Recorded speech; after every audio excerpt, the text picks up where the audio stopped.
ஏசாயா 59:19 பின்பகுதி, back B side, B அப்படின்னு சொல்லலாம். நம்ம எல்லாரும் சத்தமாய் இதை ஒரு முறை வாசிப்போம். வெள்ளம் போல் சத்துரு வரும்போது கர்த்தருடைய ஆவியானவர் அவனுக்கு விரோதமாய் கொடியேற்றுவார். எதை கொஞ்சம் டவுன் பண்ணணுமோ அதை டவுன் பண்ணும், எதை உயர்த்தணுமோ அதை நீங்க உயர்த்தி அந்த மாதிரி பழகிங்க படிக்க. சரியா? படிப்போமா?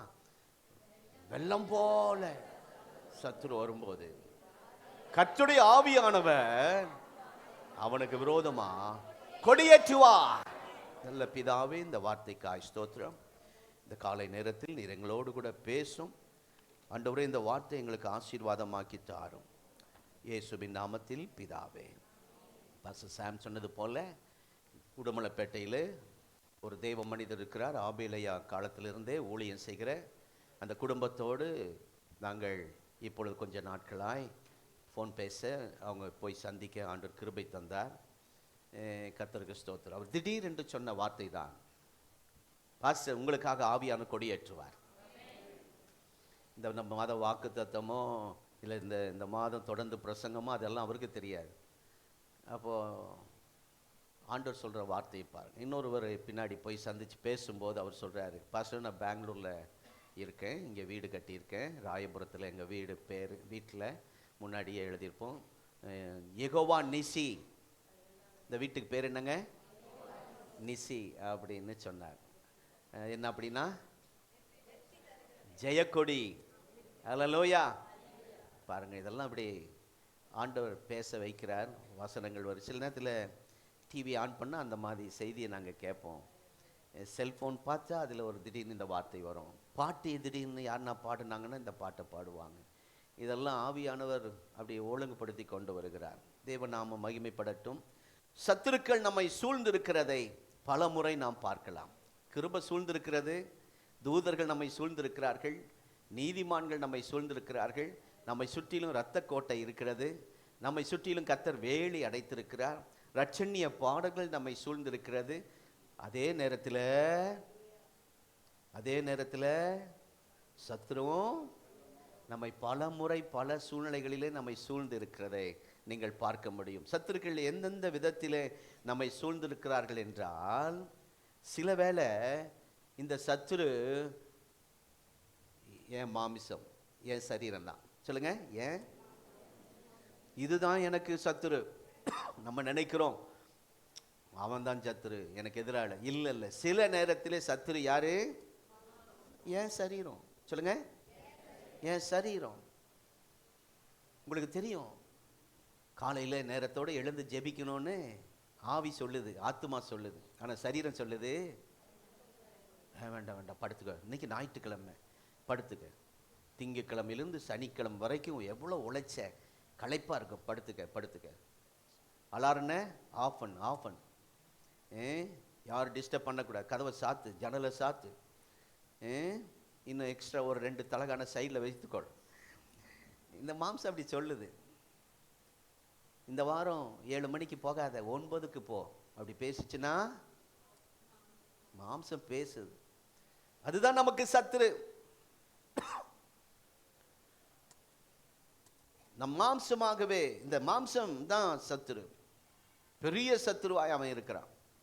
நான் விரும்புகிறதை செய்யாமல் விரும்பாததையே செய்ய வைக்கிறான். நம்ம விரும்புறதெல்லாம் செய்ய முடியல, விரும்பாததையே செய்ய வைக்கிறான் நம்மை. அப்படிப்பட்ட இந்த மாம்சம் நம்மோடு போராடி கொண்டிருக்கிற ஒரு ஆயுதமாக சத்துரு அதை பயன்படுத்துகிறார்.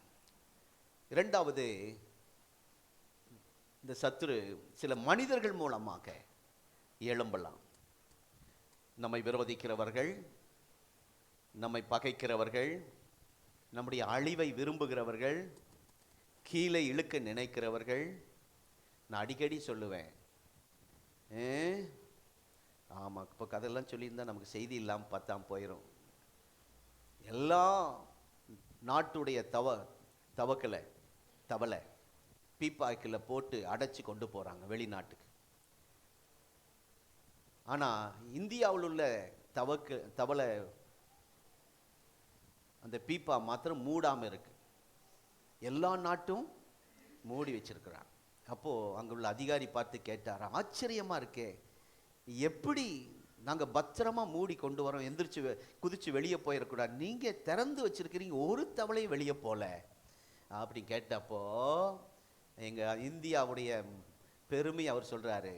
எங்க இந்திய தவளை எப்படி தெரியுமா, ஒரு தவளை மேலே ஏறும், இன்னொரு தவளை அதை காலை பிடிச்சி இழுக்கும், இன்னொரு தவளை ஏறும், இன்னொரு தவக்களை காலை பிடிச்சு இழுக்கும்.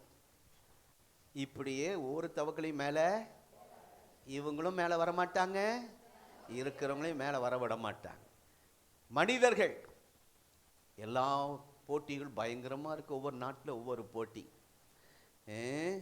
நம்ம தமிழ்நாட்டில் நம்ம இந்தியாவில் ஒரு விசேஷித்த போட்டி, எந்த நாட்டிலையும் போட்டியிடாத போட்டி கபடி போட்டி. நம்ம பாஷையில் சொன்னா கால் வாரி விடுற போட்டி. ஆமா, போயிடக்கூடாது, ஜெயிச்சிடக்கூடாது, விட மாட்டோம், பிடிச்சிருவோம். என்ன சொல்ல வரேன்னா, சில மனிதர்கள் எழும்பலாம், நமக்கு விரோதமாய் போராடலாம். ஸ்தோத்திரம்.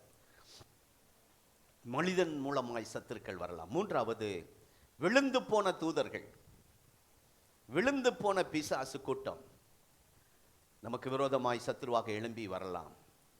இவன் எப்படி வருவான் சொல்லுகிறது வேதம். எப்படி வருவான் சத்துரு? எப்படிங்க வருவான்? வெள்ளம் போல. அப்படின்னா அந்த வெள்ளம் ஒரு இடத்துல நிற்காது. கிணத்து தண்ணின்னா அப்படி நிற்கும், குளத்து தண்ணி அப்படி நிற்கும். அந்த வெள்ளம் ஒரு இடத்துல நிற்காது, அது நிற்க போகிறது இல்லை.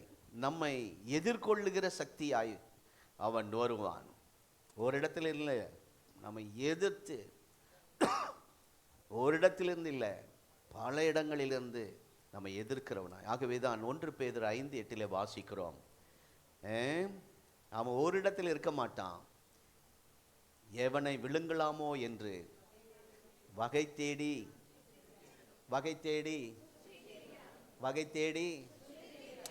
சுத்திக்கிட்டே இருப்பான். உலகம் சுற்றும் வாலிபன். சிலர்லாம் வீட்டிலேயே இருக்க மாட்டாங்க பாருங்க, ஓடிக்கிட்டே இருப்பாங்க. அவங்களுக்கு கால் கட்டு போட்டா அப்படி பேசிக்குவாங்க. எங்க காலத்துல கால் கட்டு போட்டா வீட்டில் இருப்பான் அப்படின்னு பேசுவாங்க. கால் கட்டியது களியா போட்டும் பார்ப்பாங்க, இன்னும் எச்சா சுத்துவான். அப்புறம் சொல்லுவாங்க, இவனை போலீஸில் பிடிச்சி கொடுத்தா அடங்குவாங்க. போலீஸ்லையும் பிடிச்சி கொடுப்பாங்க, அப்பவும் அடங்க மாட்டான். அந்த ஒரு மாதிரி கூட்டம் இருக்கு உலகத்தில். என்ன சொல்லுவாருன்னா, இங்கே 1 பேதுரு 5:8 சுற்றி வருவான், தொடர்ந்து மூவ் பண்ணி கொண்டே இருப்பான், ஒரு இடத்துல நிற்க மாட்டான். அவனுடைய ரகசிய ஆலோசனையால் சைலண்டா, கண்ணுக்கும் தெரியாது, காதலையும் நம்ம கேட்க மாட்டோம், அவன் எப்படியாயிலும் ஏதாவது பண்ணிடுவான். நம்ம குடும்பத்தில், நம்ம பிள்ளைகளுக்குள்ள, நம்ம சபைக்குள்ள அது எப்படி நடந்துச்சுன்னா நமக்கே தெரியாது பாருங்க. சைலண்டா, கண்ணுக்கு தெரியாம அவன் அப்படி செயல்படுவான். எல்லாம் நல்லா போயிட்டு இருக்கு, நம்ம பிள்ளைங்க நல்லா இருக்கிறாங்க, அப்பா கடன் எல்லாம் ஒரு அளவுக்கு முடிக்க போறோம், பிஸ்னஸ் இப்பதான் உயிர் பெற்றிருக்கு, இப்போ ஆவிக்குரிய வாழ்க்கையில நம்ம இப்போ பரவாயில்ல அப்படி நினைக்கும் போது, அப்பாடா அப்படின்னு பெருமூச்சு விடுற நேரத்தில் அமைதியாக வந்து செயல்பட்டு நமக்கு விரோதமான காரியங்களை அவன் செய்வான். சில நேரத்தில் அவன் பயமுறுத்தும் விதத்தில் சத்தமிட்டு, வெள்ளம் எப்படி வரும்? சைலண்டா வருமா? ஒரு இரைச்சல், ஒரு சத்தமிட்டு கொண்டு வெள்ளம் வருவது போல, அலைப்பாய்ந்து வருவது போல சில வேளை சத்தமிட்டு பயமுறுத்தி நிலைகுலைய வைப்பான். உங்க வீட்டுக்குள்ள அப்படிப்பட்ட சத்தங்கள் வருகிறதா? உடனே கண்டுபிடிச்சிடணும். கம்பெனியில மிஷின் நல்லா அமைதலாக ஓடுதுன்னா, நாங்கள் குடி இருக்கிற வீட்டுக்கு பின்னாடி ஒரு சத்தம் வரும், அப்படியே பயந்துருவோம். போன ஒரு வருஷம் ஆகவே அந்த சுற்றியுள்ள எல்லாருமே போலீஸில் ஃபோன் பண்ணியிருக்கிறாங்க. ஆனாலும் அவனை ஒன்றும் செய்ய, அந்த கம்பெனியை நிறுத்த முடியல. அந்த மிஷின்லேருந்து ஒரு சவுண்டு வரும், அந்த கேஸ் அப்படி வெளியே வர்ற அந்த சவுண்டு பயங்கரமாக இருக்கும் அந்த மிஷின்லேருந்து. எப்போ ஒரு தடவை வந்தால் பரவாயில்ல, அரை மணி நேரத்துக்கு ஒரு தடவை எங்கள் வீட்டுக்கு பக்கத்தில் அந்த காதில் கத்துற மாதிரி இருக்கும், தூங்கினா பயந்து எழும்ப மாதிரி. வீட்டு ஓனர் சொல்கிறாங்க, நாங்கள் எவ்வளவோ கேஸ் போட்டு பார்த்துட்டோம், எவ்வளவோ போலீஸ்கிட்ட சொல்லி பார்த்துட்டோம், மிரட்டி ஊரே சேர்ந்து போய் மிரட்டி பார்த்துட்டோம், அதை நிறுத்த முடியல, எப்படி இருக்கு இப்போ அப்படின்னு கேட்டாங்க. நாங்கள் வந்து சொன்னோம், நாங்கள் வந்த பின்னாடி ஆஃப் ஆயிடுச்சு. நாங்கள் வந்த பின்னாடி அப்படின்னாங்க. அது ஒரு மாதிரி இந்த இழுக்கிற மாதிரி அப்படின்னாங்க. அவங்களுக்கு ஆச்சரியமாக இருக்கு. நம்ம ஆள் சேத்துல போலீஸ் சேத்துல போய் புகார் கொடுக்கல, நம்ம ஜெபம் பண்ணோம், அவன் அதை விட பெஸ்டான ஒரு மிஷினை வாங்கிட்டான், சவுண்டு வராத மிஷின். என்ன சொல்ல வரேன், சில மிஷின்லேருந்து சவுண்டு வருது.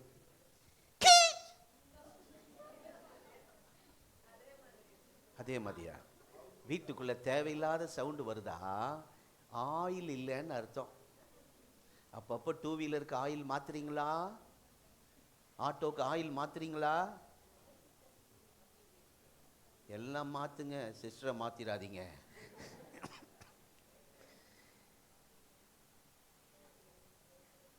ஆயில் இல்லைன்னா கீச்சு சத்தம் வீட்டுக்குள்ள வரும். அப்ப கண்டுபிடிச்சிடணும், ஏன் நம்ம வீட்டுக்குள்ள கீச்சு கீச்சு என்ன இல்ல, ஆவியானவர் இல்ல, ஆவியானவர் இல்ல, ஆவியானவர் கொடியேற்றாங்க இல்ல. அருமையான தேவனுடைய பிள்ளைகளே, நாங்கள் ஜெபம் பண்ண விலை உயர்ந்த வெளிநாட்டு மிஷினை வாங்கி இப்போ வச்சுட்டேன், ஒரு சத்தம் இல்லை. அப்பப்போ எழுப்பி விடுவான் ஜெபிக்க, உஷ்ஷுன்னு சத்தம் கொடுத்து இப்போ யாரும் எழுப்பி விட ஆள். சரி, சில நேரத்தில் நாங்கள் இந்த கொசுக்கடி வரும்போது அதை நல்லதை ஏற்றுக்குவேன். நான் அது கடித்ததுனால தான் எழும்பி ஸ்தோத்திர ஆண்டவரே சொரிஞ்சுக்கிட்டு, அப்புறம் இந்த கொசை அனுப்பி எங்களை எழுப்பினீரே ஸ்தோத்திரம். சில நேரத்தை மூட்டைப்பூச்சியும் அனுப்புவார்.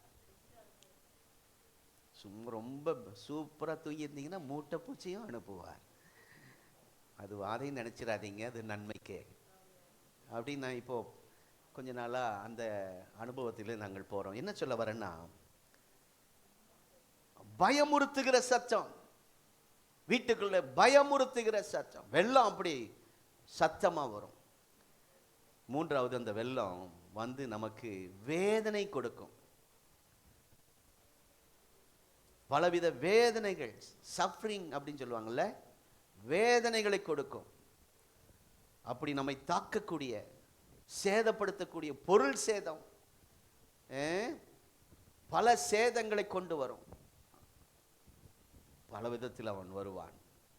ஆனால் கர்த்தரோ என்ன செய்கிறார் பாருங்க, எப்படியோ வா, வேதனை கொடுக்கவா, சத்தம் கொடுத்துட்டு வா, அமைதியெல்லாம் செயல்படு. எப்படி செயல்பட்டாலும் நீங்க சொல்லுங்க, ஏசாயா 59:19, அவன் சத்துரு வெள்ளம் போல வரும்போது கர்த்தருடைய ஆவியானவர் இங்க வந்திருக்கிற உங்களுக்காக சத்துரு வெள்ளம் போல வரும்போது தேவன் ஜெயக்கொடியை ஏற்றுவார். சத்தமா சொல்லுங்க, ஜெயக்கொடியை. சத்தமாய் சொல்லுங்க, ஜெயக்கொடியை. கை உயர்த்தி சொல்லுங்க, ஜெயக்கொடியை. சத்தமா அல்லேலூயா சொல்லி சொல்லுங்க, அல்லேலூயா. எனக்காக இந்த நாட்களில் ஜெயக்கொடியை ஏற்றுவார். ஆமென். கொடி என்பதற்கு அது ஒரு அடையாளமாக இருக்கிறது. கொடி என்பது ஒரு அடையாளம். ஒன்று, அது போன வாரம் உங்களுக்கு பேசினேன். அதாவது கர்த்தர் நம் பட்சத்தில் இருக்கிறார் என்பதற்கு அடையாளமாய் காண்பிக்க தான் சத்துருகிட்ட கொடி, முன்னாடி கொடி ஏற்றுறார். பா, நான் இங்கே இருக்கிறேன், என்னமோ நினச்சிடாத, இந்த குடும்பத்தை, இந்த பிள்ளைகளை தப்பாக நினச்சிட்டு மோதி பார்க்காத, நான் இவங்களோட தான் இருக்கிறேன் அப்படின்னு கொடி ஏற்றி காட்டுவார். ஆமென். 2வது, கொடி என்பது அடைக்கலமாய் வருகிறது. அதற்குள்ளே அடைக்கலம் புகுந்து ஆபத்து நாளில் தப்பித்து கொள்ளும்படியாக கர்த்தர் கொடி ஏற்றுவார். சங்கீதம் 91 இன்றைக்கு படித்தவரெல்லாம் கை உயர்த்துங்க. சங்கீதம் 91 படித்தவங்க இன்னைக்கு ஒன்று, அம்மா சங்கீதம் 91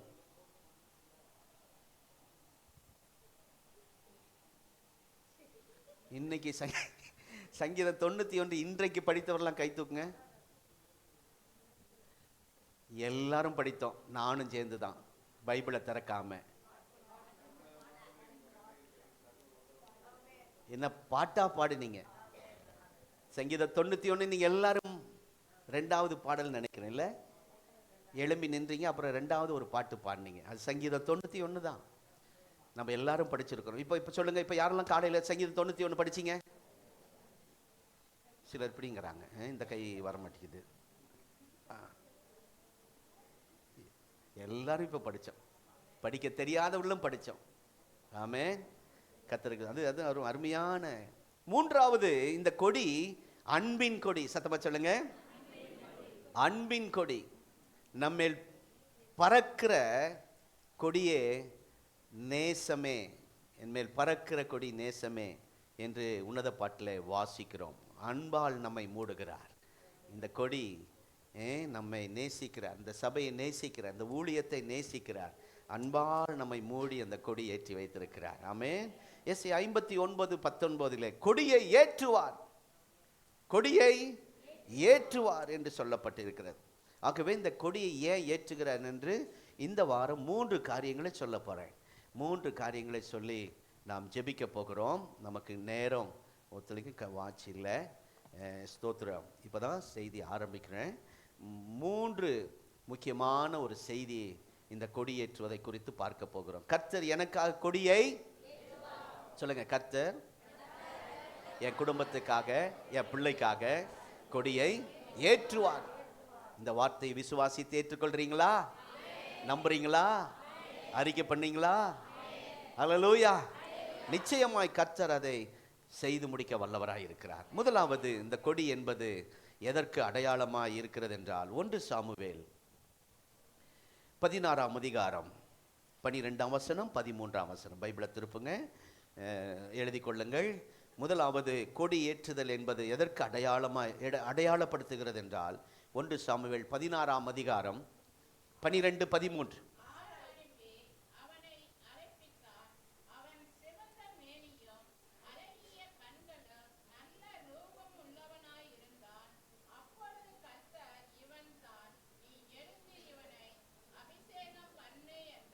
போதும்.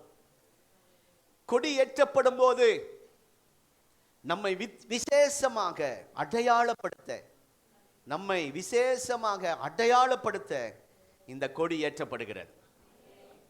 விசேஷமாக ஒருவரை அடையாளப்படுத்தும்படி, இந்த குடும்பத்தை, இந்த சபையை அடையாளப்படுத்தும்படி கொடி ஏற்றப்படுகிறது.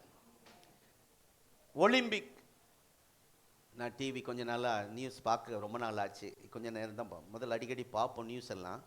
இந்த கிரிக்கெட்லாம் பார்ப்போம், இப்போல்லாம் பார்க்க முடியல. விளையாட்டு போட்டிகள், ஒலிம்பிக், அந்த ஊர்வலம் வரும்போது ஒவ்வொருவரும் அப்படியே லைனாக வருவாங்க. ஒவ்வொரு கொடி கையில் பிடிச்சிருப்பாங்க. அந்த கொடியை பார்க்கும்போது கிரீன் கலர் கொடி வருதுன்னா சொல்லுங்க, இவங்க பாகிஸ்தான் நாட்டை சேர்ந்தவர்கள். வயலட் கலர், அதான் இந்த இஸ்ரேல் ப்ளூவா, வயலட் கலரா, அது ப்ளூவா, வயலட் ப்ளூ. அது வரும்போதே தெரியும் இஸ்ரேல் நாட்டு. ரஷ்யா, 3 வர்ண கொடி வரும்போது நம்ம நாட்டு கொடி. அந்த கொடி அப்படி எடுத்துட்டு ஊர்வலம் வரும்போதே நம்ம கண்டுபிடிச்சிடலாம்.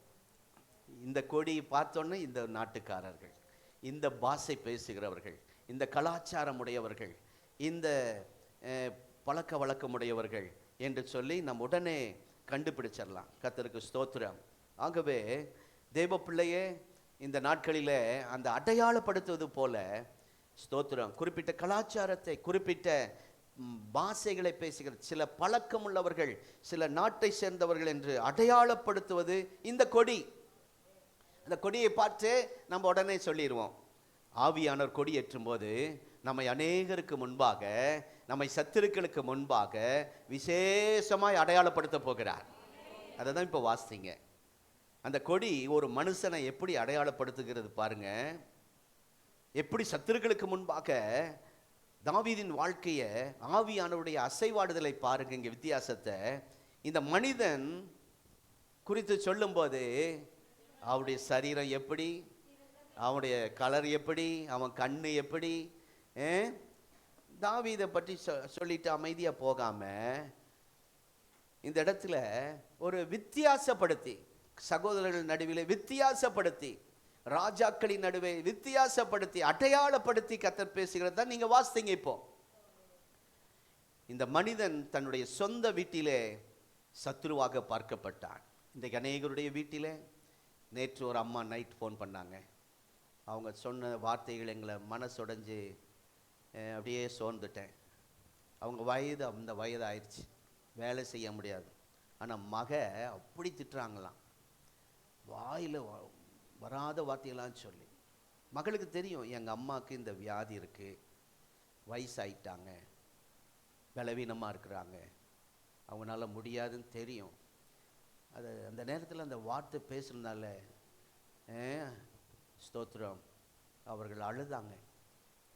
இருந்தாலும் இந்த என்ன செய்ய, சித்தாலும் பரவாயில்ல, இது எனக்கு ஒத்துக்காது. இந்த இந்த இந்த சில தரைகளில் சில வயசானவங்க கால் ரொம்ப நேரம் வைக்க முடியாது, டைல்ஸா, அது சேராது சிலருக்கு. பரவாயில்ல, சேராட்டியும் பரவாயில்ல, நான் காலே போனாலும் பரவாயில்ல, நான் என் பிள்ளைக்கு உதவி செய்கிறேன். அந்த தாயுடைய இருதயம் அப்படி. இந்த வயதான அநேகர் நீங்கள் கஷ்டப்பட்டு இருக்கிறீங்களா? அந்த சகோதரி ஜெபிக்க சொன்னபோது நான் அநேகருக்காய் நைட்டு அதை பாரப்பட்டு ஜெபிக்க கர்த்தர் கிருபை தந்தார். என்ன சொல்ல வரேன்னா, இந்த சொந்த வீட்டிலேயே சத்துருவாக பார்க்கப்பட்டான்.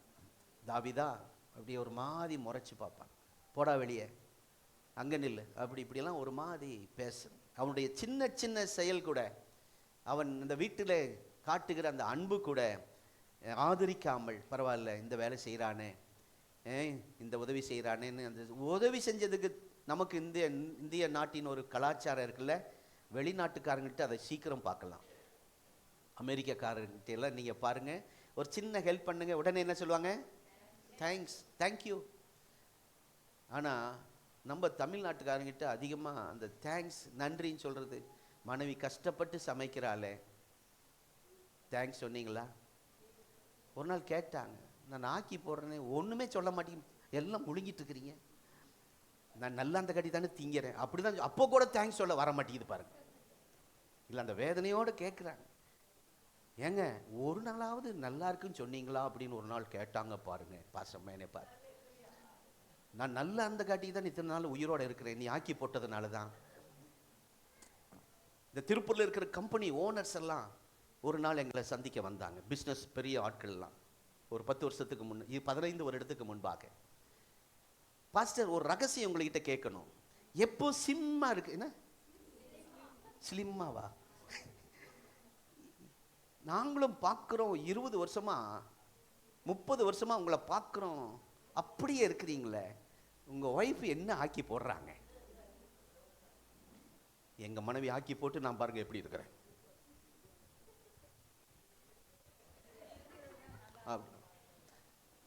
ஒருத்தர் ஒல்லி குச்சாட்டம் இப்படி வர்றார். ஒருத்தர் எழும்புறதுக்கு 5 நிமிஷம் ஆகுது, சேர்லேருந்து எழும்புறதுக்கு. சின்ன வயசுல எல்லாரும், எனக்கு எல்லாம் தம்பிமார்கள் மாத்தா இருக்காங்க, ஆனால் தாத்தா மாதிரி உட்காந்துருக்காங்க சுற்றியா. என்ன பாஸ் ரகசியம்? நாங்களும் உங்கள் வீட்டுக்கு ஒரு மாதத்துக்கு ஒரு முறை வந்து சாப்பிட்லான்னு ஆசையாக இருக்கு அப்படின்னா, ஒன்றும் ரகசியம் இல்லை, அவங்க ஜெபம் பண்ணி செய்கிறாங்க. ஆமென். அதனால் நமக்கு ஆண்டவர் சரீரத்தை ஆரோக்கியமாக வச்சிருக்கிறார். ஒரு தேங்க்ஸ் சொன்ன என்ன, ஒரு நன்றி சொன்ன என்ன, அந்த நெருப்புக்கிட்ட போய், அந்த அடுப்புக்கிட்ட போய் நிற்கிறாங்க. இந்த தேங்க்ஸ் சொல்லாதவங்களை 1 மாதம் அடுப்புக்கிட்ட அனுப்புவோமாக இயேசுவின் நாமத்தில். அப்போ தான் உங்களுக்கு தேங்க்ஸ் தானாக வரும். அங்கே நிற்க எப்படி அனல், மே மாதத்தில் அடுப்புக்கிட்ட நின்று சமைக்கிறாங்க. நம்ம கொஞ்ச நேரம் போய் நின்னா நம்ம ஓடி வந்துடுறோம், வேர்த்துரு. சில வீட்டில் ஃபேன் போடுறாங்க, ஸ்டவ் ஆஃப் ஆயிடுது. என்ன சொல்கிறேன்னா, அந்த வீட்டுக்குள்ளே எவ்வளவோ ஒர்க் பண்ணுறான், ஒரு தேங்க்ஸ் இல்லைங்க, ஆதரிக்கலை.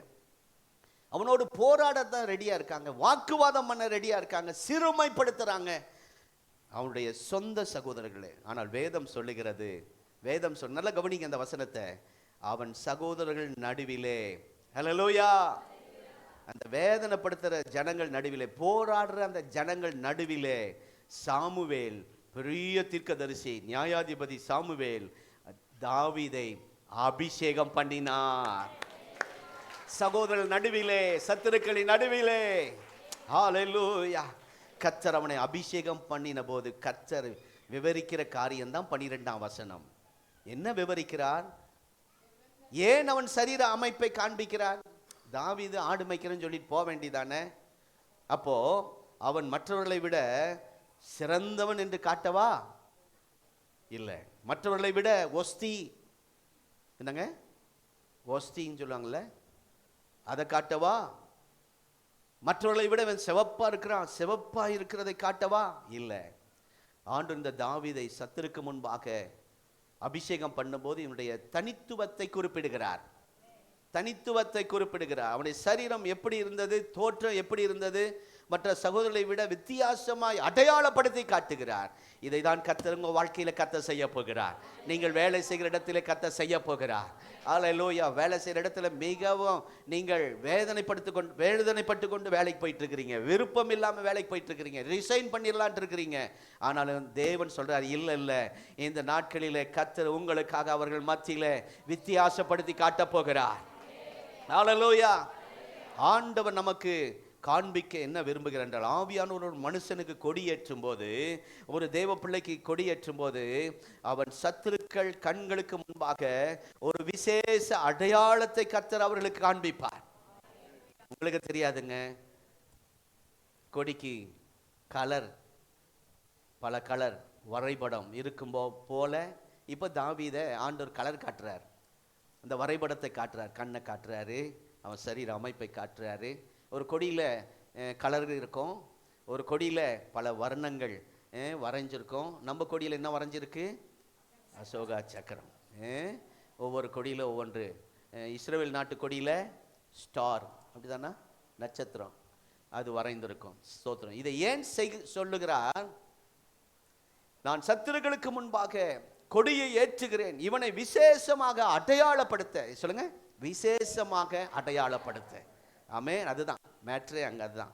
அடையாளப்படுத்துகிற விஷயம் சாதாரண விஷயம் கிடையாது. பாருங்க, சவுலை நிராகரித்து விட்டு, முதல் ராஜாவை ஒதுக்கிட்டு நிராகரித்து விட்டு வேறொரு ராஜாவை அபிஷேகம் பண்ண பெரிய மனுஷன் வரார். அவர் பேருங்க சாமுவேல் தீர்க்கதரிசி. பேர் என்னங்க? ஒரு நல்ல அனுபவசாலி. அவரை போல அந்த தேசத்தில் யாரும் இல்லைங்க. முதிர்ந்த தீர்க்கதரிசி, இருக்கிறதுலையே முதிர்ந்த தீர்க்கதரிசி. பால் மறந்த குழந்தையாய் ஆலயத்துக்குள் போனவர். அப்படி அநேகர் இங்கே கொண்டாந்து விட்டாங்க. பால் மறந்தோன்னு ஆலயத்துக்குள்ளே வந்தவர், வெளி உலகம் தெரியாதவர், வெளியில் நல்லது கெட்டதே தெரியாது. ஏன்னா சர்ச்சுக்குள்ளே தான் படிப்பெல்லாம், படித்த படிப்பெல்லாம் தேவாலயத்தில் தான், கர்த்தர் சமூகத்தில் தான் படித்தார். வேற உலக படிப்பு இல்லை சாமுவேலுக்கு, உலக ஞானம் இல்லை. நானும் சின்னதில் அப்படி தான் வளர்க்கப்பட்டேன். உலகம்னா தெரியாது, போலீஸ் ஸ்டேஷன்னா என்ன தெரியாது, சும்மா இப்படி பார்த்துக்கிட்டு தான் போக மொழியே உள்ளே என்ன நடக்குன்னு தெரியாது. கோர்ட்டுன்னா அப்படி பார்ப்போம் மொழியே என்ன நடக்குன்னு தெரியாது. கலெக்டர் ஆஃபீஸ்னா என்ன அப்படி பார்ப்போம் மொழியே ஒன்றும் தெரியாது. அப்படி அநேகர் இங்கே இருக்கலாம். சாமுவேல் அப்படிப்பட்டவர். வேதம் சொல்லுகிறது, சிறு பிள்ளை ஆண்டானோடு கர்த்தர் பேசினார். சாமுவேலே, சத்தமா சொல்லுங்க, 2 முறை கூப்பிட்டாரா? 3 முறை. சாமுவேலே, சாமுவேலே. உங்க பக்கத்தில் இருந்தவர்கள் எழுந்ததற்காய் ஸ்தோத்திரம். ஆனா இவன் எழும்ப மாட்டேங்கிறான், எழும்பி படுத்துக்கிறான். சில சாமுவேல்களை கர்த்தர் எழுப்புவாராக, ஞாயிற்றுக்கிழமை நேரத்தோட எழுப்புவாராக. இவன் சாமுவேலோட தேவன் கூட இருந்தார், ஆவியானவர் அவன் மேல் இருந்தார். அல்லேலூயா. அவன் வாயிலிருந்த ஒவ்வொரு வார்த்தை கூட நிறைவேறாமல் தரையில விழல, எல்லாம் அப்படியே நிறைவேறுச்சு. அப்படிப்பட்ட புகழ் பெற்ற பேர் பெற்ற இந்த தீர்க்கதரிசி சாமுவேல், அவர் வந்து பார்க்கும்போது 7 பிள்ளைகளை அப்பா அனுப்புறார். முதல் பிள்ளை அனுப்பும்போது 7ஆம் வசனம் படிக்க வேண்டாம், வேகமா போற டைம் ஆயிடுச்சு. கவனிங்க, அப்பாவுக்கு ஒரு ஆசை, இந்த வீட்டுக்கு மூத்தவன் இவன் வந்தா ராஜாவாயிட்டா என்னை காப்பாற்றுவான், சோறு போடுவான். சில அப்படி நினைச்சிட்டு இருக்கிறீங்களா? இவன் தான் எனக்கு, இவன் தான் பெஸ்ட் என் குடும்பத்துக்கு, என் சொத்தை அழிக்காமல் என்னை காப்பாற்றுவான், கஞ்சி ஊற்றுவான், கடைசி காலத்தில் நோய் நொடி இல்லாமல் என்னை பார்த்துக்குவான், கண் கலங்காமல் பார்த்துக்குவான் அப்படின்னு அப்படி பெரிய பையன் வரும்போது அப்பா அப்படி சந்தோஷம் கூப்பிட்டு, அவன் பேர் என்ன?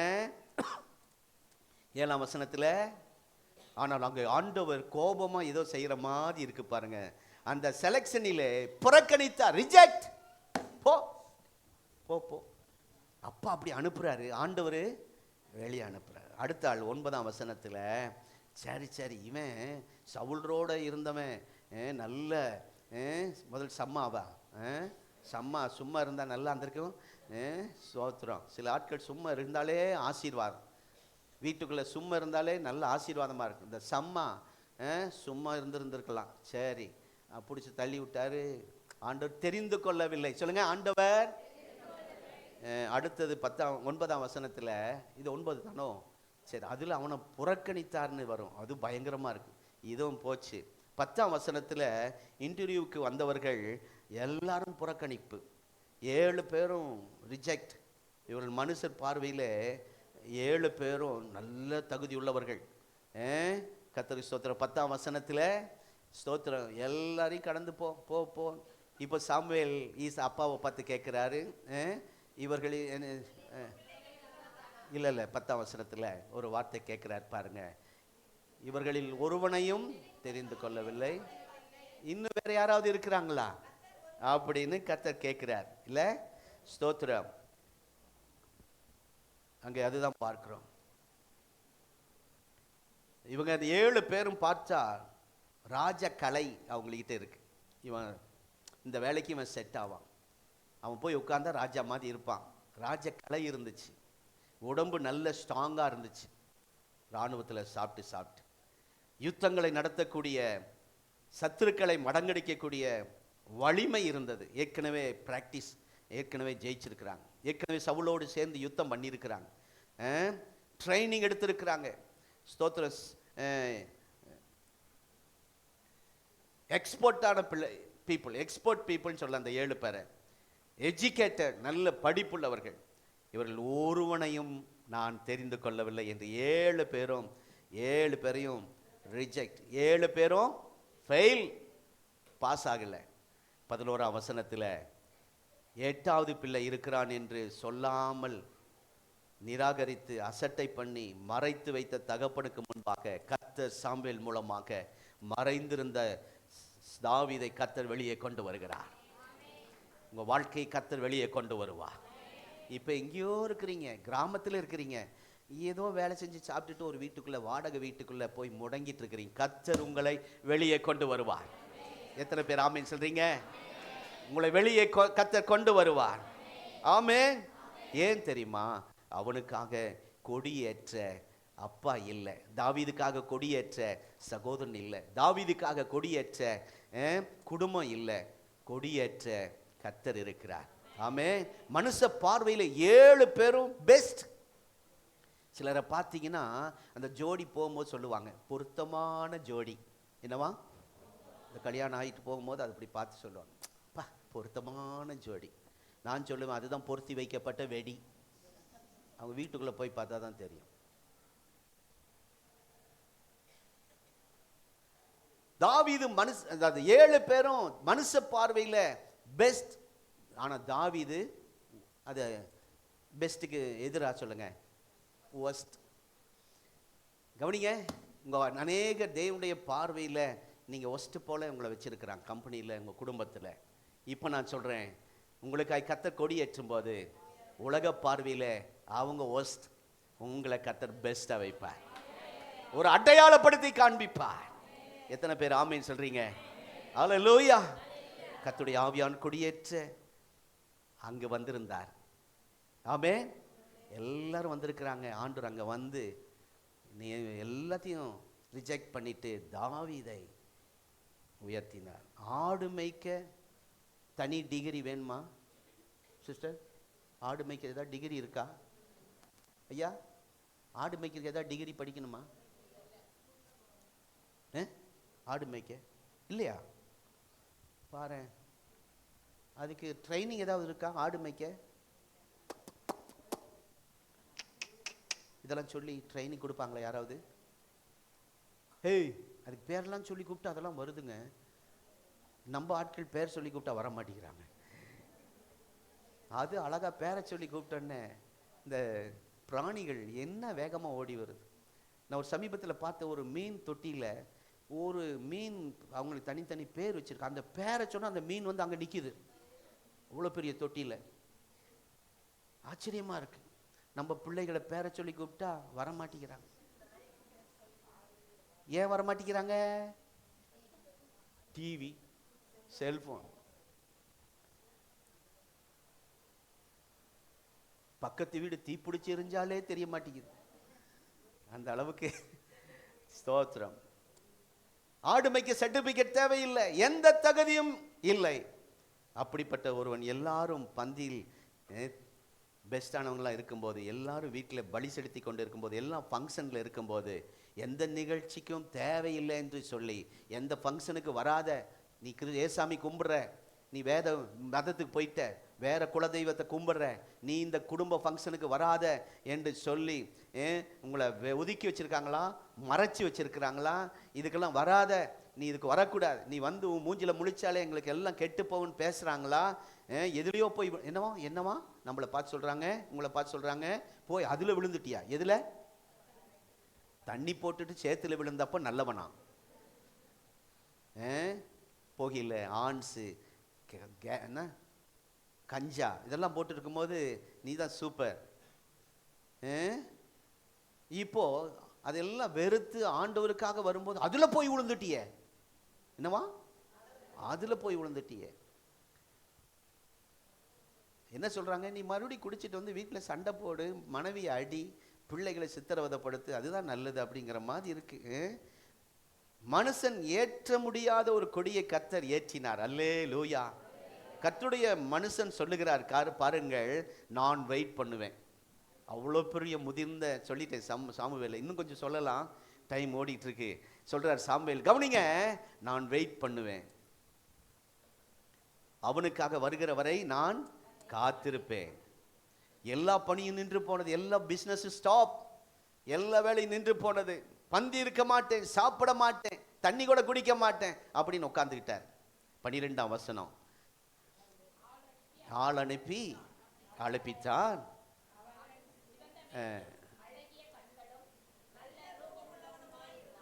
அப்பொழுது கர்த்தர், போதும் போதும் அண்டர்லைன் பண்ணி, கர்த்தர் சொல்றாரு, சொல்லுங்க சொல்லுங்க, சத்தமா சொல்லுங்க.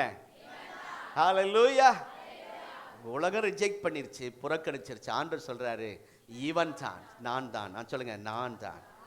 ஆண்டவர் இந்த உலகத்தில் பெரிய பெரிய அற்புதம் செய்ய முடியும், ஆனால் செய்ய மாட்டார். ஏன்னா நீங்க ஆண்டவருக்கு வேணும், நீங்க ஆண்டவருக்கு வேணும்.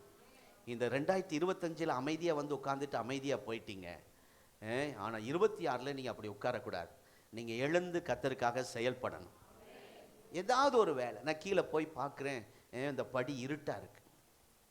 எனக்கு முன்னாடி கிட்டத்தட்ட 20 பேர் தாண்டி போயிருக்கிறாங்க. யாருக்கு அந்த சுவிட்சு போடுறதுக்கு இருக்கு, லைட் இருக்கு, பல்ப் இருக்கு, சுவிட்ச் இருக்கு, ஆனால் அதை போய் கை வைக்க அந்த எண்ணம் இல்லை, அந்த தரிசனம் இல்லை. அது யாரோ பார்த்துக்குவாங்க, சண்டே ஸ்கூல் டீச்சர் பார்த்துக்குவாங்க, சண்டே ஸ்கூல் ஸ்டூடெண்ட் பார்த்துக்குவாங்க, அதுக்குன்னு உடனூழியர் லீடர்ஸ்னு கர்த்தர் வச்சு அப்படியெல்லாம் யாரும் இங்கே இல்லை. பொறுப்புள்ளவங்க இவங்க தான் லீடர், இவங்க தான் தலைவர், இவங்க தான் பாஸ், அப்படியெல்லாம் இல்லை. நம்ம எல்லாம் ஒரு குடும்பம். ஆகவே 26 கர்த்தருக்காக எழும்புங்கள். ஆபிரகாம் ஐயா, ஆண்டவருக்காக எழும்புங்கள், வேலை செய்யுங்க. ஆமென். இந்த தடுமாற்றமெல்லாம் கர்த்தர் மாற்றுவார், புது பலனை கர்த்தர் தருவார். என்ன சொல்ல வரேன்னா, ஸ்தோத்திரம், இங்கே அதை தான் பார்க்க. 12ஆம் வசனத்தில் நம் தேவன் யார் தெரியுமா? எதிர்த்து நிற்க முடியாத சத்துருக்கள் வெள்ளம் போல வரும்போது அந்த கூட்டத்தின் நடுவிலே ஒரு தனித்தன்மை வாய்ந்த நம்மை விசேஷ அடையாளப்படுத்தி கொடியை நமக்காக ஏற்ற உண்மையுள்ளவராய் இருக்கிறார். ஹல்லேலூயா. நீங்க நினைக்கலாம், எனக்காக பரிந்து பேச யார் இல்லை, எனக்காக என்னை விசாரிக்க யார் இல்லை, நான் குடும்பத்தில் கைவிடப்பட்டு இருக்கிறேன், தனிமையா இருக்கு, சிபார் செய்ய, என் பேரை மறந்துட்டாங்க சிலர், பாஸ்டே மறந்துட்டார், நான் ஒழித்து வைக்கப்பட்டு இருக்கிறேன், என்னை லிஸ்ட்லயே வைக்கல, எந்த ஃபங்க்ஷனுக்கு என்னை கூப்பிடுறதில்ல, அப்படி நீங்க சிலர் இங்கே வந்திருக்கிறீங்க. அருமையான கர்த்தருடைய பிள்ளை, நான் தனிமைப்படுத்தப்பட்டு இருக்கிறேன், நான் ஒன்றுமில்லாமல் இருக்கிறேன், எதற்கும் பிரயோஜனம் இல்லாமல் இருக்கிறேன், அப்படி வந்திருக்கிறீங்க. இங்கே பாருங்கள், ஆனால் கர்த்தருடைய தயவு, அந்த அபிஷேகம் பண்ணப்பட்ட அவன் மேல் இருந்தபடியினால் கர்த்தர் நமக்காக ஒரு காரியங்களை நிறுத்தி வைக்கிறார். ஆமென். ஸ்தோத்திரம். நிறுத்தி ஆண்டவர் ஒரு ப்ரோக்ராமையும் நிறுத்தி வைக்கிறார். உங்களுக்காக சில ஃபங்க்ஷனை நிறுத்தி வைப்பார். நீங்கள் போகாமல் அதை ஆரம்பிக்க மாட்டாங்க. பிரதர் வரட்டும், அந்த சிஸ்டர், அந்த அம்மா வரட்டும், அப்புறம் பிஸ்னஸ் ஆரம்பிக்கலாம், அந்த மீட்டிங் ஆரம்பிக்கலாம். அப்படி ஆண்டவர் இங்கே நிகழ்ச்சியை நிறுத்தி வைக்கிறார். ஏனென்றால் தாவீதுக்காக கர்த்தர் கொடியேற்றுகிறார். அல்லேலூயா, ஆமென். ஆகவே இன்றைக்கு ஒரு தீர்க்க தரிசனமான ஒரு வார்த்தை நீங்கள் மறந்துடக்கூடாதுன்னா எழுதி வைத்துக் கொள்ளுங்கள். உங்களை குறித்து ஒரு காரியம் நடந்து கொண்டிருக்கிறது. உங்களை குறித்த ஒரு காரியம் நடக்கலைன்னு யாருன்னா பேசுனீங்களா? ஏதோ நடந்துட்டு இருக்கு, ஆண்டவர் செஞ்சிட்டு இருக்கிறார். நடக்காதது போலதான் இப்ப இருக்கு, சுகம் கிடைக்காதது போலதான் இருக்கு, கடன் பிரச்சனை மாறாமல் இருப்பது போலதான் இருக்கு, வீட்டில் பல தொல்லைகள் மாறாமல் இருப்பது போலதான் இருக்கிறது. ஆனால் கர்த்தர் எனக்காக இந்த வருட இறுதியில் ஏதோ ஒன்றை செய்து கொண்டிருக்கிறார். விசுவாசிக்கிறவர்கள் ஆமென் சொல்லுங்கள். அவர்கள் பலவான்கள், அவர்கள் ஞானம் உள்ளவர்கள், ரொம்ப புத்திசாலிகள், அனுபவசாலிகள். அன்றைக்கு தாவீது ஒரு காரியத்தை செய்தார். அறியாத வேளையில் கர்த்தர் அவனுக்காக தெரிந்து கொண்ட ஒரு முக்கிய வேலை, ஸ்தோத்திரம், முக்கிய தாவீதுக்காக ஒரு முக்கியமான வேலையை ஸ்டாப் ஆயிடுச்சுங்க. பா, ஒரு பெரிய ஃபங்க்ஷனே ஸ்டாப் ஆயிடுச்சு. சாமுவேல் பெரிய தீர்க்கதரிசி, அவருக்கு தான் எல்லாரும் வந்து காத்திருக்கணும். எம்எல்ஏக்கு போய் காத்திருக்கணும், அமைச்சரை பார்க்க காத்திருக்கணும். அதுதான் உலக சட்டம். கலெக்டரை பார்க்க காத்திருக்கணும், அதுதான் உலக வழக்கம். ஆனால் இங்கே பாருங்க, கலெக்டரை வெயிட் பண்ணிட்டு இருக்கிறார். எப்பொழுது எங்கள் ஏஜி விசுவாசி வருவாங்க, எப்பொழுது வள்ளியம்மா வருவாங்க அப்படின்னு பெரிய மனுஷங்க. ஆண்டவர் காக்க வச்சார் அவ்வளோ பெரிய ஆளை. நான் சொல்றேன், உங்களுக்காக பெரியவர்களை காக்க வைப்பார். எத்தனை பேர் ஆமென் சொல்றீங்க?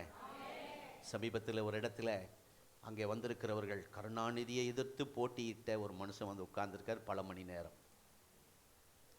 இஸ்லாமியர்களுக்கே தலைவராயிருக்கிற ஒரு பெரிய நபர், புகழ்பெற்ற தமிழ்நாட்டிலே, இந்தியாவிலே, வெளிநாட்டிலும் அவருடைய பேர் சொன்னாலே எல்லாருக்கும் தெரியும். அவர் வந்து பல மணி நேரம் காத்திருக்கிறார்.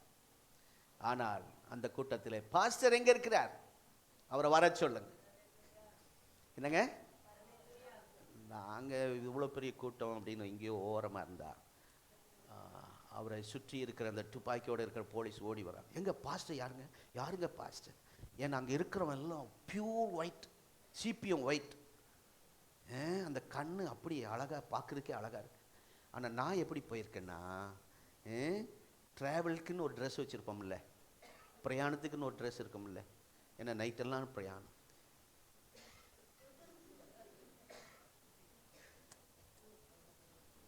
எப்படி இருக்கும் என்ன? அவன் என்கிட்டே வந்துக்கிட்டு யாருங்க பாஸ்டர், யாருங்க பாஸ்டர் தாண்டி போறான். என்ன ஆச்சரியம், எல்லா கூட்டத்தையும் தள்ளிட்டு உள்ள கூட்டிட்டு போயிட்டு அழகா. நான் தான் அந்த இடத்துல, நான் தான் அமைச்சர் போல, எனக்கு போலீஸ் பாதுகாப்பு, அப்படி அழகா கூட்டிட்டு போறான். என்ன சொல்ல வரேன்னா, நமக்காக ஒரு கூட்டத்தை நிறுத்தி வைப்பார். அவ்வளோ பெரிய மீட்டிங்கை நிறுத்தி வச்சிருக்கிறார் தாவீதுக்காக. அவன் வரட்டும், சாப்பிட மாட்டேன். ஆமென். அருமையான தேவ பிள்ளையே, அப்படி அங்கே நடக்கிறத நம்ம பார்க்கிறோம். ஸ்தோத்திரம். நான் சாப்பிட மாட்டேன், அப்படியே வெயிட் பண்ணி அங்கே இருக்கிறத பார்க்கணும். ஸ்தோத்திரம். காத்திருக்க வைத்தார் ஆண்டவர். நல்ல பற்றவரெல்லாம் டெஸ்ட் மணி இருக்கும், பெரிய பெரிய சாட்சி சொல்வார்கள். ஆனால் கர்த்தர் நாட்களை உங்களையும் சாட்சி சொல்ல வைப்பார். நான் எனக்கு சாட்சியே இல்லைன்னு யாருன்னு சொல்லக்கூடாது தயவு செய்து. வெள்ளிக்கிழமை சாட்சி சொல்ல வாங்கன்னா சிலர் வரவே மாட்டாங்க. நான் இப்போ சொல்கிறேன், கவனிங்க.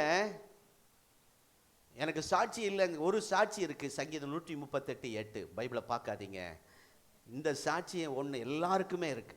நம்ம எல்லாம் எழுந்து சாட்சி சொன்னா, கர்த்தர் எனக்காக யாவையும் செய்து முடிப்பார். இதுதான் சாட்சி. ஆகவே மற்றவர்கள் டெஸ்ட் பண்ணி சொல்றாங்க, மற்றவர்கள் அழகான சாட்சி. எனக்கு சாட்சி சொல்ல ஒண்ணு இல்லைன்னு யாரும் தயவு செய்து சொல்லாதீங்க. சங்கீதம் 138:8, கர்த்தர் எனக்காக யாவையும் செய்து முடியும். இதுதான் பெரிய சாட்சி. ஆதியாகமம் 41:38. சீக்கிரமா, டைம் ஓடிக்கிட்டு இருக்கு, முடிக்கிற நேரம். ஸ்தோத்திரம். ஆதியாகமம் 41:38, அந்த தேசத்திலே அந்த பார்வோன் மிக சிறந்தவர்களாக இருந்து அந்த தேசத்தில் மந்திரவாதி, ஜோசியர்கள், மந்திரிகள், முக்கியமானவர்கள், தலை சிறந்தவர்கள் இருந்தாலும் பார்வோன் சொன்ன வார்த்தை கவனிங்கள். உலகத்தான் சொல்றத வார்த்தை கவனிங்கள். இப்படிதான் கர்த்தர் உங்களுக்கு கொடி ஏற்றும் போது நீங்க இருக்கிற இடத்துல உங்களை வித்தியாசப்படுத்தி கர்த்தர் காட்டுவார். ஹல்லேலூயா. அடையாளப்படுத்தப்படுவீர்கள். வித்தியாசப்படுத்தி அடையாளப்படுத்தப்படுவீர்கள். அதுதான் கொடியேற்றுகிறது. ஆமென். அங்கே பார்வோன் சொல்றாரு, கவனிங்க, தன் ஊழியக்காரரை நோக்கி, அங்க இருக்கிற தலை சிறந்தவர்களை பார்த்து, அதிகாரிகளை பார்த்து, நீங்களாம் புத்திமான், நல்ல அறிவுள்ளவங்க, எல்லாம் சரிதான்ப்பா. இப்ப பாரு, இங்க இருக்கிறானே ஒருத்தன், இந்த ஏஜி சர்ச்சில் ஒருத்தர் இருக்கிறாரே, இந்த அம்மா இருக்கிறாங்களே ஏஜி சர்ச்சில், இவங்க யார் தெரியுமா? இவங்க மேல என்ன இருக்கு? என்ன இருக்கு? உங்க மேல என்ன இருக்கணும்? கொட்டாவி இருக்கணுமா? தூக்காவி இருக்கணுமா? சண்டையின் ஆவி இருக்கணுமா? வம்பு பண்ற ஆவி இருக்கணுமா? உங்க மேல என்ன ஆவி இருக்கணும்? பரிசுத்த ஆவி. ஹல்லேலூயா. எல்லாம் சொல்லுங்க, மேல பரிசுத்த ஆவி இறங்கி வரட்டும். சத்தமா சொல்லுங்க. சொல்லும் போதே கர்த்தர் உங்களை நிரப்பட்டும். ஹல்லேலூயா. உங்க மேல பரிசுத்த ஆவி இருக்கணும். ஆமென். பார்வோன் சொன்ன சாட்சி உலகத்தான் உங்களை குறித்து இந்த நாட்கள்ல சொல்ல போறாங்க. இவர் மேல ஏதோ ஒரு ஆவி இருக்கு. கோடாங்கி ஒரு தடவை அப்படியே வரான். வந்துட்டு நம்ம வீட்டுக்கிட்ட வந்தோடனே அவன் சொல்றான், ஏதோ ஒரு சக்தி இந்த வீட்டுக்குள்ள இருக்கு. என்னவா? அங்கெல்லாம் சொன்னா அது இருக்கு இது இருக்குன்னு சொன்னான். ஒவ்வொரு வீட்டையும் பயப்படுத்திட்டு வந்தான். இங்கே வந்தோடனே, நீ சொல்றதுக்கு முன்னாடி ஆண்டவர் எங்கள்கிட்ட சொல்லிட்டார் போயான்ட்டேன். ஆமா, இந்த வீட்டுக்குள்ள ஏதோ ஒரு சக்தி இருக்கு, அந்த சக்தியை நீ ஏற்றுக்கொள் இயேசு அப்படின்னு சொன்னேன். இப்படி தெருவா உன்னை அலைய விட மாட்டார் அப்படின்னு சொன்னேன். எத்தனையோ ஜோசி அந்த குடுகுடு தப்பெல்லாம் இன்னைக்கு ஊழியக்காரராக மாறி இருக்கிறாங்க. வல்லமையா ஊழியம் செய்கிறாங்க. பிச்சை எடுக்கிறத விட்டுட்டு ஆண்டவருக்காக சேவை செய்கிறாங்க. என்ன சொல்ல வரேன்னா, தானியேல் 1:10 அங்கே நேபுகாத் நேச்சர் அவ்வளோ பெரிய ராஜா சொல்ற 10 மடங்கு சமர்த்தர்கள், இவங்களை யாரோடும் ஒப்பிடவே முடியாதுங்க. கர்த்தர் உங்களை என்ன அப்படியே வச்சிருக்கிறதுக்காக கரங்களை உயர்த்தி ஸ்தோத்திரம். நீங்கள் தான் நினைக்கிறோம், நான் தான் நினைக்கிறேன், நம்ம இப்படி ஆயிட்டோம் அப்படி ஆயிட்டோம், நம்ம குடும்பம் இப்படி ஆயிடுச்சு, இப்படி ஒதுக்கி இருக்கேன், பக்கத்து எதிர்த்து வீட்டுக்காரன் சண்டைக்கு வரான், அவன் முறைச்சிட்டு போகிறான். இல்லை, உங்களை கர்த்தர் தானியேலை பாருங்க, யாரோட ஒப்பிட முடியாத அளவுக்கு ஸ்தோத்திரம். அங்கே பிரதானிகள் எவ்வளோ பேர் இருந்தாங்க. ஸ்தோத்திரம். ஆண்டவர் ஸ்தோத்திரம் சிறந்த 10 மடங்கு. அந்த வார்த்தை கவனிக்கணும், 10 மடங்கு. 1:10 அவ்வளவு விசேஷப்படுத்தி உயர்த்தி காட்டுகிறது. கர்த்தர் கொடியேற்றும் போது நம்மை விசேஷித்தவர்களாய் அடையாளப்படுத்துவார். ஹல்லேலூயா. கர்த்தர் கொடியேற்றும் போது மறைந்திருக்கிற உங்களை கர்த்தர் வெளியே கொண்டு வருவார். ஆமென். குடும்பத்தில் அப்படியே ஒடுங்கி ஒளிஞ்சு அழுதுகிட்டு இருக்கிறீங்களே, சீக்கிரம் கர்த்தர் வெளியே கொண்டு வருவார். என் கண்கள் ஸ்தோத்திரம். ஆண்டு சொல்றாரு, என் கண்கள் உன் மேல பற்றுச்சுப்பா. சகோதரியே, அம்மா அழுதுட்டு இருக்கிற சகோதரியே, என் கண்ணு உன் மேல பற்றுச்சு. எல்லாருக்கும் முன்பாக, எல்லா கண்களுக்கு முன்பாக, சத்துருக்களுக்கு முன்பாக நான் உன்னை உயர்த்துகிற நேரம். ஆமே. இந்த வருட இறுதிக்குள்ளாக நான் அதை செய்து முடிப்பேன். ஆமே. நான் எதினால் விசேஷித்தவன். என் மேல இருக்கிற அபிஷேகம். தேவா, நான் எதினால் விசேஷித்தவன். ராஜா, நான் யோசிப்பவன். தேவா, நான் எதினால் விசேஷித்தவன். ராஜா, நான் அதை தினம் யோசிப்பவன். எதினா இது எதினா என்னோடு வருவதினா, எதினா என்னோடு இருப்பதினால், என்னோடு இருப்பதினால். வாழ்க்கையில கசந்து போய் வந்திருக்கிற சகோதரனே, சகோதரியே, இந்த லைவ்ல பார்த்து கொண்டிருக்கிற அருமையான தெய்வ பிள்ளைகளை, நீ எங்க இருந்தாலும் சரி, ஊழியத்தையே கசந்து போய் ஊழியம் வேண்டாம் என்று இருக்கிற உங்கள் வாழ்க்கையில கர்த்தர் உங்களை மதுரமாய் மாற்றுகிற நேரம் 2026. உங்கள் கசப்பு மதுரமாய் மாறும். கசந்த வாழ்க்கை மதுரமாய் மாறும். உங்கள் குடும்பம் மாறும். உங்களை அடையாளப்படுத்துவார். வித்தியாசப்படுத்தி தனித்தன்மையாய் உங்களை உயர்த்தி வைப்பார். 2026 இந்த சபையை கர்த்தர் அப்படி செய்வார். இதை கேட்டுக்கொண்டிருக்கிற எங்க இருந்தாலும், எந்த தேசத்தில் யாரா இருந்தாலும், இந்த வார்த்தை உங்களை நோக்கி வருகிறது. ஹல்லேலூயா. ஸ்தோத்திரம். ஆமென்.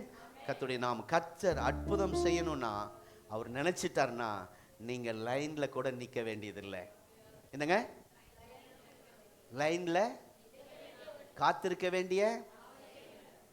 வேண்டிய அப்ளை பண்ண வேண்டிய ஃபார்மை நிரப்ப வேண்டிய சொல்லுங்க, செய்வார். எங்க அனுபவத்தை தான் சொல்லியிருக்கோம். 2 நாளைக்கு முன்னாடி நடந்ததை தான் நாங்கள் இப்போ பேசிட்டு இருக்கிறோம். அப்ளிகேஷன் கொடுக்கல, காத்திருக்கல, ஸ்தோத்திரம், லைன்ல போய் நிக்கல, ஸ்தோத்திரம். தீர்க்கதரிசி காத்திருந்தார் தாவீதுக்காக. இதுதான் நடக்க போகுது. தீர்க்கதரிசி அவ்வளோ பெரிய மனுஷன் ஒரு சாதாரண ஒரு ஆட்டு இடையனுக்காக தேசத்தை நியாயம் தீர்த்த நியாயாதிபதி உட்கார்ந்திருக்கிறார். இந்த தீர்க்கதரிசன வார்த்தை வருகிறது உங்களுக்கு சபைக்கு நேராய். ஓ ஹல்லேலூயா. அற்பமான இந்த சபைக்காக சில அதிகாரிகள் காத்திருக்க கர்த்தர் வைக்க போகிறார். ஆமென். கர்த்தர் அவனை உட்கார வைத்தார். நீ எவ்வளோ பெரிய பிஸி, ரொம்ப நேரம் உட்கார முடியாது, வயசாயிடுச்சு, இடுப்பு போச்சு, 2 மணி நேரம் உட்கார முடியல. எங்கெல்லாம் உட்காந்துட்டு மணிக்கணக்கா, இங்கே ஆலயத்தில் 2 மணி நேரம் நெளிதா உடம்பு. ஸ்தோத்திரம்.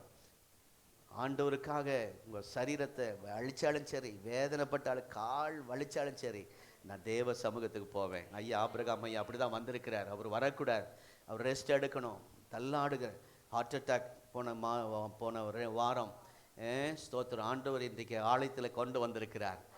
போன வாரம் துடிச்சார், ஆனால் பிள்ளைங்க விட்டுருக்க மாட்டாங்க. சில நேரத்தில் பிள்ளைங்க நம்ம மேலே அனுதாபம், வேண்டாப்பா ரெஸ்ட் எடுங்கப்பா. ஸ்தோத்திரம். கர்த்தர் நல்லவர். என்ன சொல்ல வரேன்னா, கர்த்தர் சாமுவேலை உட்கார வைத்தார். ஏன் தெரியுமா? கர்த்தருடைய ஆவியானவர் தாவீதின் மேல் கொடியேற்றுகிற நேரம் வந்துருச்சு. உங்க மேல கொடியேற்ற நேரம் வந்துட்டா சிலர் உங்களுக்காக வெயிட் பண்ணுவாங்க. நான் போய் கெஞ்ச வேண்டியதில்லை, நான் போய் காத்திருக்க வேண்டியதில்லை. நீங்க சொல்லுங்க, எல்லாரும் ஒரு சின்ன ஜெபம் செய்ய போறோம். எல்லாரும் எழும்புவோம், எல்லாரும் கண்ணை மூடுவோம், காணிக்கை எடுக்க வேண்டாம். ஸ்தோத்திரம். எல்லாரும் கண்களை மூடி இந்த ஜெபம் என்னோட சேர்ந்து செய்யுங்கள். நீங்களே ஜெபம் பண்ண ஆரம்பிச்சிருங்க. இப்பவே ஜெபம் பண்ண ஆரம்பிச்சிருங்க.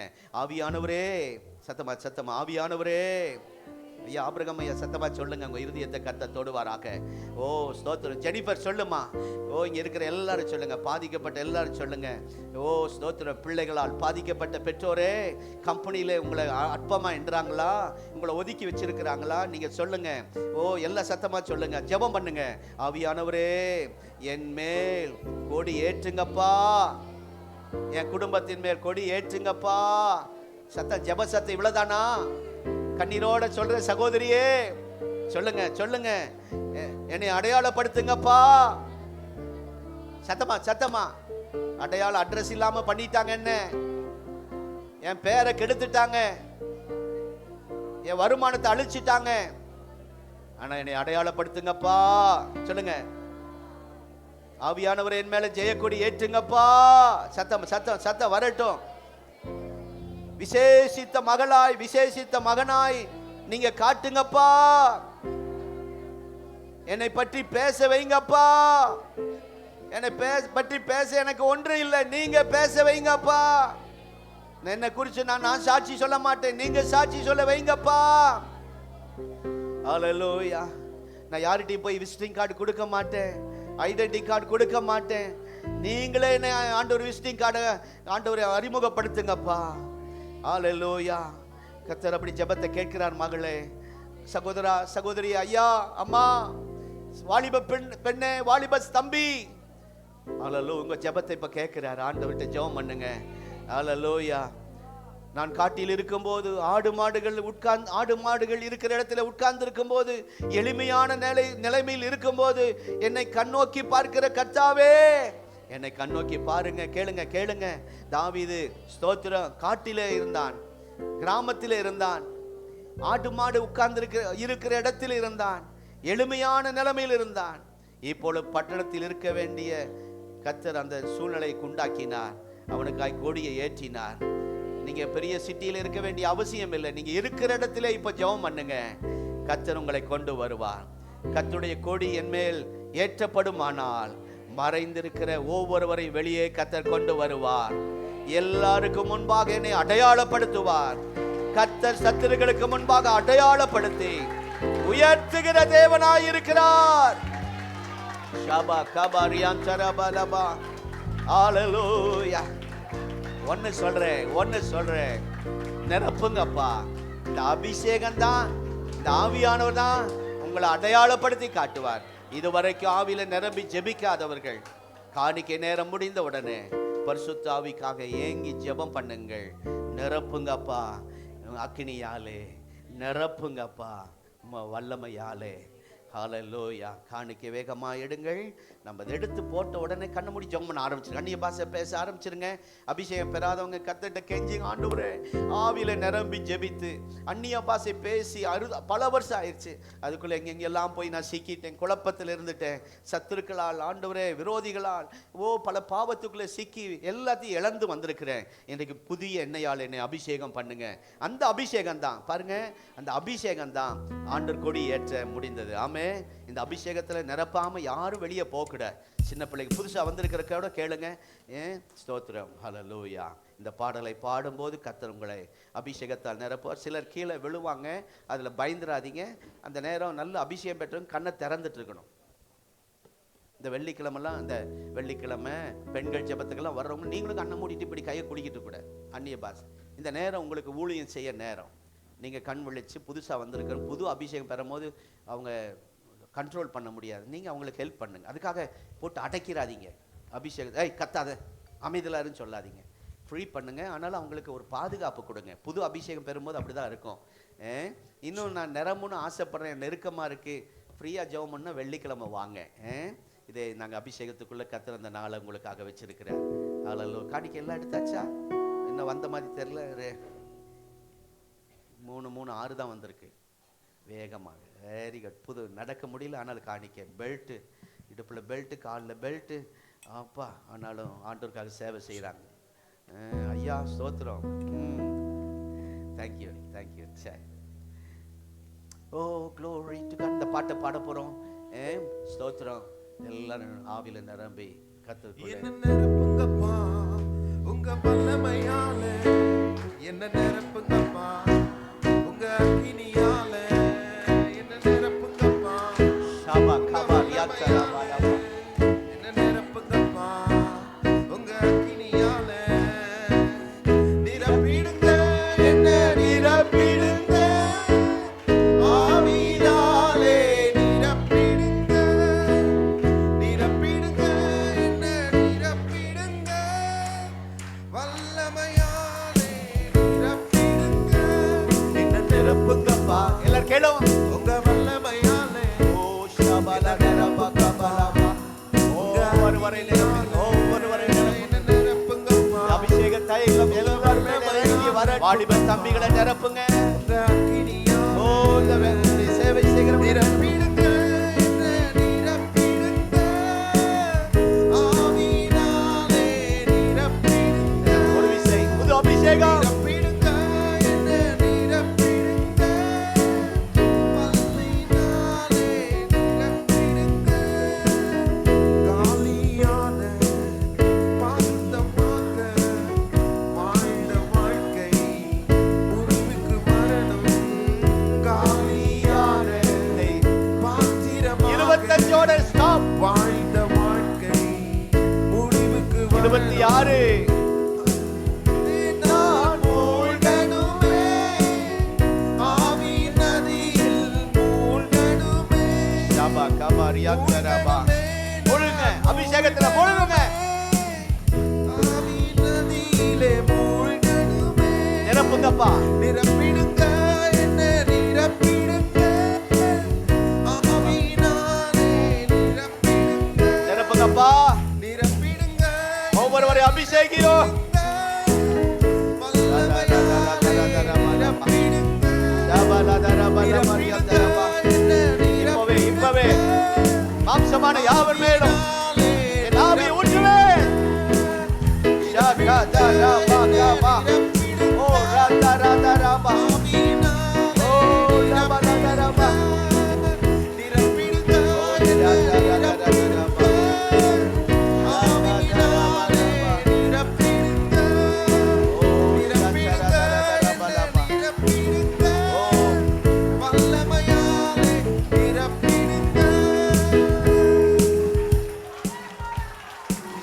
கட்டாதீங்க. ஆவியானவர் வரும்போது யாரு கையை கட்டக்கூடாது. கையில எந்த பொருளும் கீழே வச்சிருங்க. ஆவி நிரப்பும் போது கையை கட்டாதீங்க. கை கட்டி அப்படியே நிக்க கூடாது. விட்டு கொடுங்க. கையை ஃப்ரீயா வைங்க. கையை ஃப்ரீயா விடுங்க. இப்பொழுது கர்த்தருடைய வல்லமை இறங்கி வருகிறது. ஹalleluya, ஹalleluya. இந்த அபிஷேகம் உடைய பிள்ளைகளை வித்தியாசப்படுத்தி விசேஷித்தவர்களாய் அடையாளப்படுத்தப்படுவார்களாக. Daba bara dara ba kabala ba rianchara buradara siantara lemara dinaba kabala dinaba siaka dibala ditabo rakabo. Hallelujah.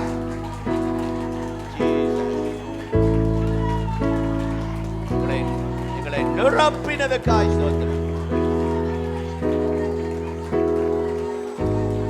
இந்த அபிஷேக தைலம் தான் தாவீதை வித்தியாசப்படுத்தி விசேஷப்படுத்தி ஆண்டவர் அவனுக்காய் கொடியை ஏற்றினார். உங்களுக்காகவும் கர்த்தர் நம்ம வீட்டுக்குள்ள நீங்க போன உடனே நல்ல ஆவியில நிரம்பி ஜெபம் பண்ண கர்த்தர் ஆண்டவர்ட்ட கேளுங்க. அப்பா, வீட்டை தாழ் போடுங்க, கதவை அடைங்க. அபிஷேகத்துல அப்ப அமைதியா இருங்க. தயவு செய்து பேசாதீங்க, யாரும் ஜெபம் பண்ணாதீங்க. வீட்டுல போய் ரூம்ல தனியா தாழ் போட்டு ஆண்டவர் என்னை நிரப்புங்க, என்னை அபிஷேகங்கன்னு சொல்லுங்க. இன்னும் கொஞ்ச நேரம் நடத்த முடியும், நமக்கு டைம் முடிந்தது. ஆகவே இந்த அபிஷேகம் தான் உங்களை வித்தியாசப்படுத்தி காட்டும். இது வரைக்கும் உங்களை புறக்கணிச்சிருக்கிறாங்க, ஒதுக்கி வச்சிருக்கிறாங்க, உங்களை அவமானப்படுத்தி இருக்கிறாங்க, நீங்க பிரயோஜனப்படாமல் போயிருக்கிறீங்க. இனி கர்த்தர் 26ல இன்றைக்கு அபிஷேகம் பண்ணி அநேகருக்கு முன்பாக அடையாளப்படுத்தி காட்ட போகிறார், விசேஷப்படுத்தி காட்ட போகிறார். அதற்கு தேவை கர்த்தருடைய ஆவியானவர். அவர் இறங்கி வந்து கொடி ஏற்றணும். இந்த அபிஷேகத்துக்காய் வீட்டில் காத்திருங்க, கர்த்தர் உதவி செய்வார். நம்முடைய கர்த்தராகிய இயேசு கிறிஸ்துவின் கிருபை, பிதாவாகிய தேவனுடைய அன்பு, பரிசுத்த ஆவியானுடைய ஐக்கியம் இன்றைக்கு அபிஷேகத்தால் நிரப்பப்பட்ட ஒவ்வொருவரோடும் இன்றும் என்றும் சதா காலமும் நிலைத்திருப்பதாக. God bless you.